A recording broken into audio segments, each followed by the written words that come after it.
Hello and welcome everyone for this weekly market recap. I'm Tom Bowley, Chief Market Strategist at earningsbeats.com, and it's a pleasure to be here with you all. It is Sunday, October 13th, 2024. Had an interesting week last week, so we're going to talk a little bit about some of the things that transpired. I did want to mention, number one, we've got the S&P 500 clearing 5,800 for the very first time this past week. So that was certainly one piece of good news for the bulls. We also had the 10-year Treasury yield, which had climbed back above 4.10%, getting close to what I think is yield resistance around 4.15%. Didn't quite get up there, but we did reverse a little bit on Friday after getting up to about 412 or so. So we'll see whether or not we can make that breakout there or not. But the reversal, I think, did help some areas like the small caps, like the transportation stocks. They didn't have great weeks. Actually, transportation stocks did do very well last week. The small caps, though, were actually lagging until Friday, and Friday saw some relative strength and a pretty big day on Friday for the small caps. We're going to go over that and those numbers here in just a minute. We also have earnings season, which is now kicked in. So earnings season from the large banks came in last week. We saw really nice reaction to those bank reports, which was positive. We got another CPI and PPI report in last week. Of course, focusing in on the CPI report, it was definitely hotter than expected, but maybe not too hot. And so the market, I think initially might have been a little concerned about that print. It came in at 0.31% for the month of September, and it was expected to come in at 0.2.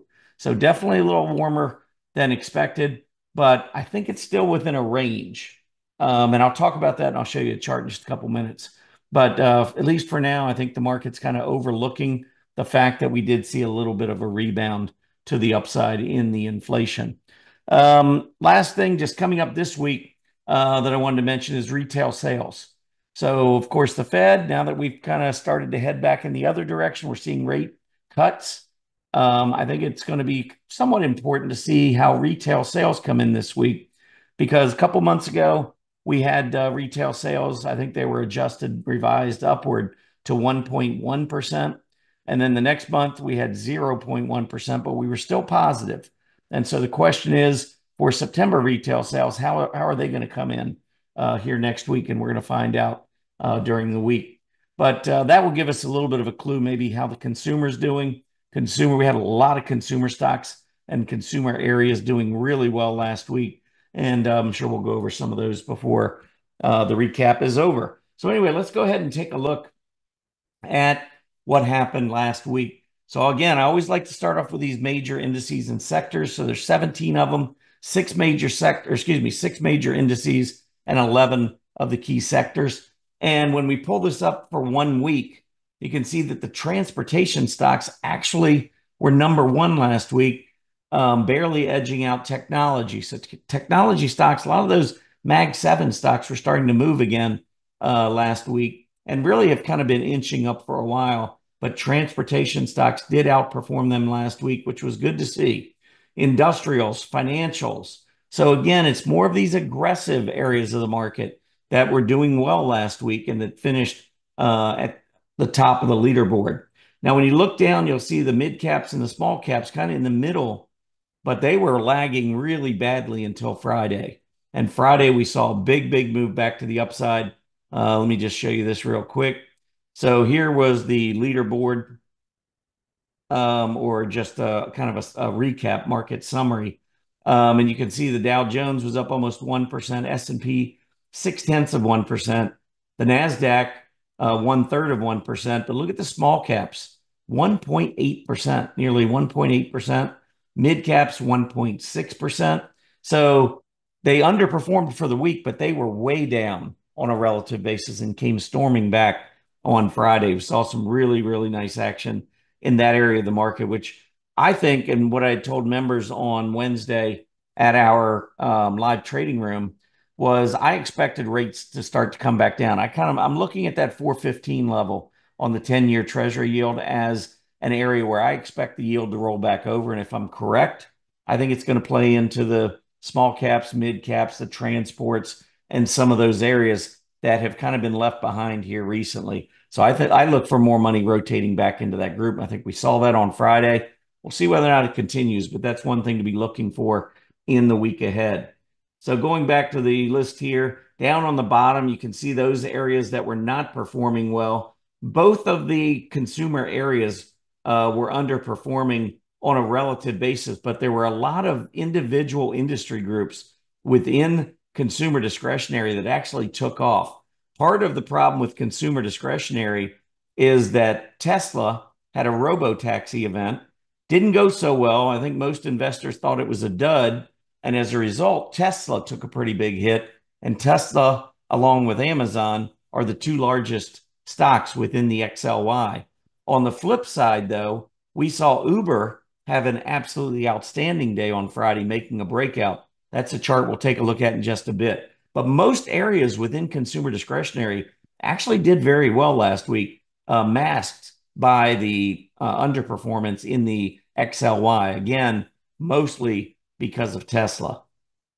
All right, S&P 500. Let's see where we are here. Making that breakout last week, closing on Friday above 5,800. I believe that was the first time. I don't think we made it on Wednesday. I thought we were close. Yeah, Wednesday was 57.92, Thursday 57.80, and then on Friday finally making that break above 5,800 to 58.15. The secular bull market advance continues. One of the things I wrote to our members about last week is that we've moved into a more bullish period of October. So sometimes the beginning of October can be rough, especially for the small caps. But we're going through right now, we're in the midst of a period that's pretty strong.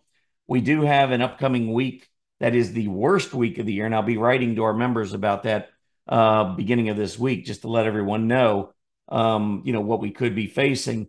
But at least for this week, this past week, and then maybe for the start of the next week, at least historically, we've got sunny skies ahead. We'll see whether or not we can continue the strength we saw at the end of the week. NASDAQ 100. Also moving up, closing at an area that we had not seen in a while. So let me give you the numbers there. On the NDX, the close on Wednesday was at 20,268. Thursday, 20,241. Friday, 20,272. So all three of these were above anything that we have seen since the close all the way back on July 16th. Which was just after we saw a top on the NASDAQ 100. And that close was at 20,398. So it looks like to me, we probably have another 100 and maybe 120 points or so before we get up to fill that gap.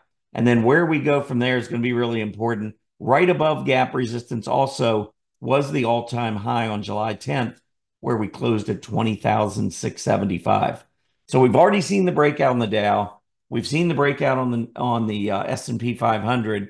We're getting closer on the NASDAQ 100. And then if we pull up the IWM, you can see that's that Friday day I was talking about. I'll zero in here so you can kind of get a better look. Almost a Maribozu type candle. We did finish a little off the intraday high, but that was one of the best candles that we have seen. I'm going to say probably since all the way back in toward the end of August, where we had this really big hollow candlestick. But really solid day for the small caps on Friday, and I think that bodes well for the upcoming week in that area as well. Mentioned earlier, the transports haven't gotten the breakout. You can see we've been teased many times over the past few months, and even going back into December of last year. We have been going up through the 16,000 level, but we simply can't sustain it. Well, we finished at over 16.2 again on Friday. Volume picked up. I said when we started to move to the upside, I want to see that AD line start to move. It did start to move last week, but on a relative basis, I mean, if we look back over the last several months, you can see that we've actually been downtrending. That needs to change, or at least it would make me feel a whole lot better about a potential breakout if we can continue to see that AD line strengthen. So watch for that. 10-year Treasury yield, as I mentioned, 415 was a key area of resistance. So I want to show you, just annotate real quickly here on what I was referring to when I'm talking about. So here was the low back in July.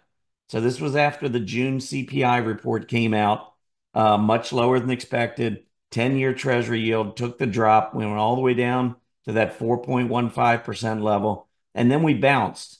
And then later in July and into early August is when we saw the 10-year Treasury yield really take a big dive from what I thought was decent support. So TA 101, broken support becomes resistance. So why am I looking at 415 as yield resistance? Well, because in my opinion, that was the support level that was lost when we had the big drop in the yields back at the beginning of August. Remember, that was right after the Fed had met, did not lower rates, really kind of said that a rate cut was on the table. Remember that? That was July 30, 31. So after that, market sold off big time. Stock market sold off, and we saw those yields drop. Well, we've worked our way almost all the way back to where we were then. So this is an area I would expect the 10-year Treasury yield potentially to roll back over. You can see on Friday, we did close near the low of the day. I don't know what next week holds. We certainly will have to watch that. I think part of what happens here may be somewhat reliant on what happens with the retail sales report.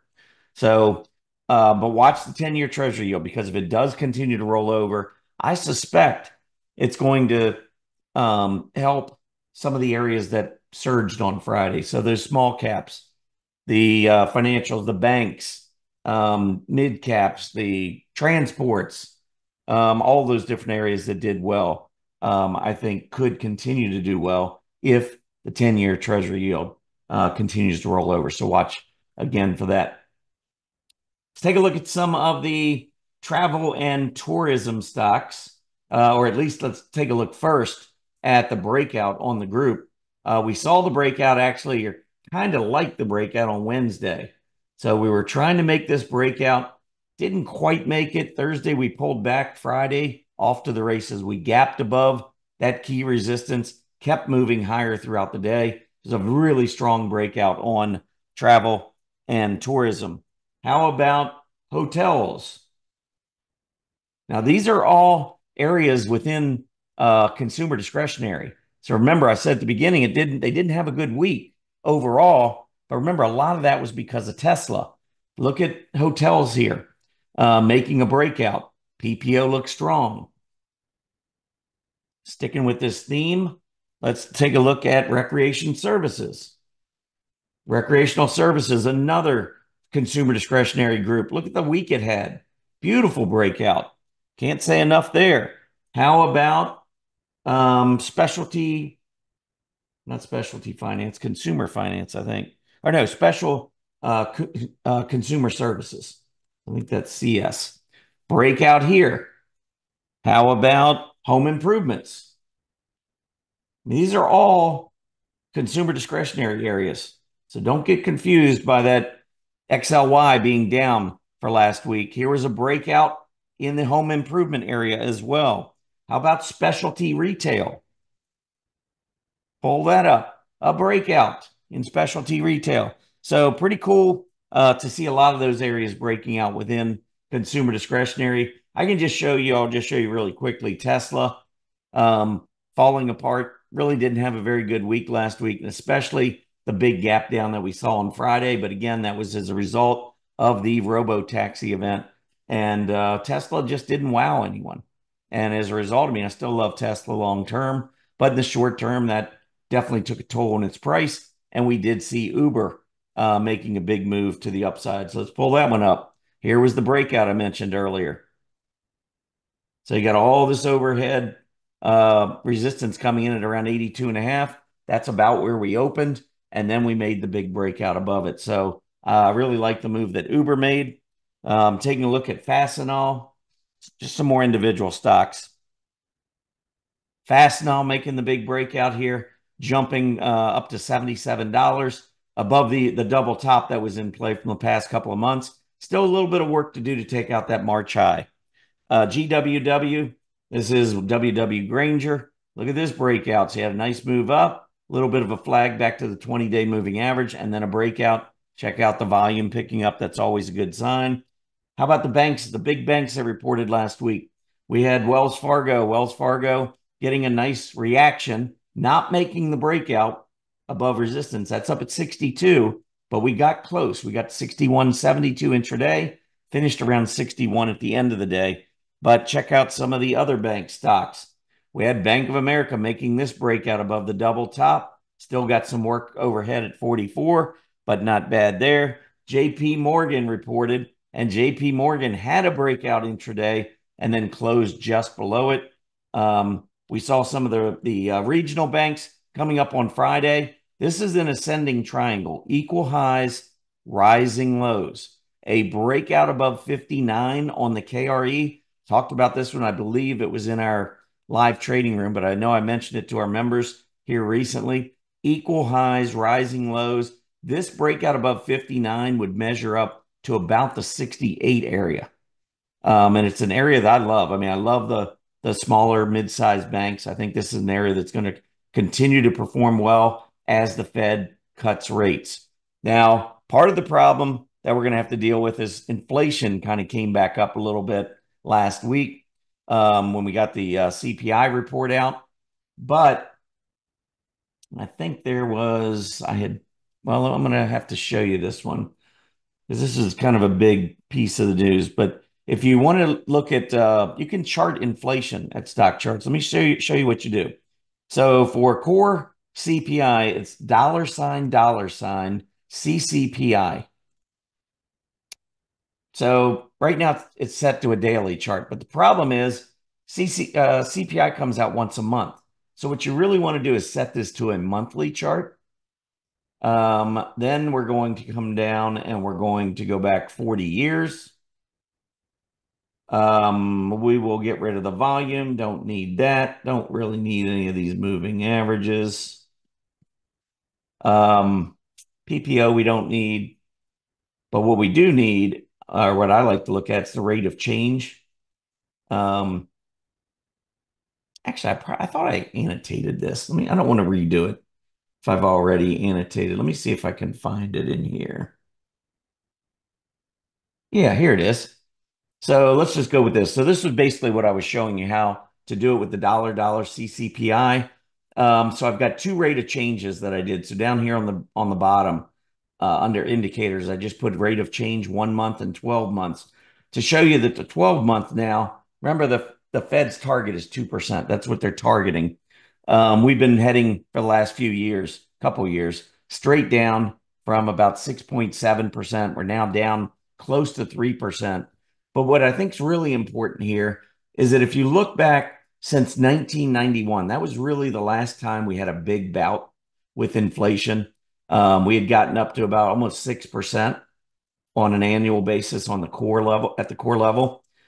Since then, look at the normal range on the monthly readings. This is the 1 month rate of change. And almost every one of them, couple of exceptions to the top, couple of exceptions to the bottom, but almost every one of them are between 0, 0.0, and 0.4. And so what we've gone and what we've looked at now for about the past 15, 16 months or so is readings on the core CPI that are between 0 and 0.4.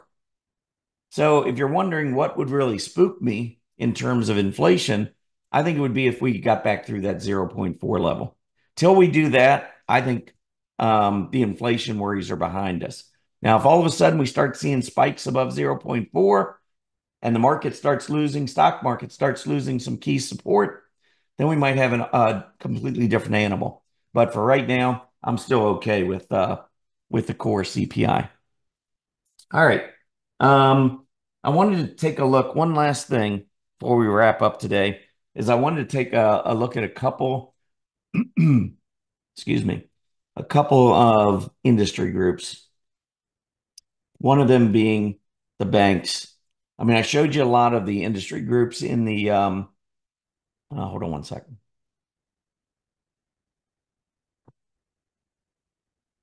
I showed you a lot of the industry groups in the consumer discretionary area, but check out these in the financial space. Excuse me, I'm going to go one at a time here. So here's the banks breakout. Let's go AG, which is asset managers. Whoops. Let's go back. I don't know why it did that to me. Here we go. AG breakout. How about investment services? Breakout. How about life insurance? Breakout. How about specialty finance? SP. Well, in an uptrend, threatening a short-term breakout, still got a little bit of work to get back up to that 710 level. How about financial administration? Breakout. How about consumer finance? Well, again, short-term breakout, a little bit of overhead resistance from September, but getting close to a breakout there. How about insurance brokers? All these groups in the finance sector. Thursday, we had the big gap up and we came back down with a reversing candle just as we were making a breakout to a new high. But you can see off an uptrend, this to me looks like a cup. So probably this pullback is buyable. I would expect insurance brokers to make another breakout this week. So my point is financials, which love the fourth quarter. I've been talking about that for a while. Look at all of these individual industry groups. I mean, they are just absolutely smoking to the upside, continue to move higher and higher within this uptrend. And now we've got technology coming back. So we've got the makings really of a very, very strong secular bull market advance. I know we've still got a couple weeks until we get to the period historically that is the most bullish period of the year. And I'll be talking about that more as we get closer to it. But we're getting closer to that time, and the market just hasn't pulled back. Outside of that big drop that we saw beginning of August, we've been, overall market just has continued to move back to the upside. So it's really hard to argue. I do want to mention to anyone who is interested in our free newsletter, you can go to earningsbeats.com, which is right here. It's both are plural, earningsbeats.com. Scroll down and there'll be an area right here to subscribe to our free Earnings Beats Digest newsletter. It is offered up twice a week, Mondays and Wednesdays. We just talk about all the things that are really important to us at Earnings Beats. So I'm going to talk relative strength. I'm going to be talking about earnings, gaps from earnings, volume, price volume combination, look at some industry groups from time to time. We'll look at sentiment. I mean, the things that really matter when you're looking at the market. It has nothing to do with looking at CNBC. You got to learn some of this stuff on your own so that you can make some informed, confident decisions. And you're never going to get that with CNBC, in my opinion. So anyway, be sure to check out that. If you're on your mobile device, you can scan the QR code, which will take you to a landing page where you can sign up for our EB Digest. But that's it for me this week. I appreciate you tuning in. It was great to see more breakouts in the market. I think we have some more coming down the road, and we'll try to help guide you along. Have a great weekend, everybody. Happy trading.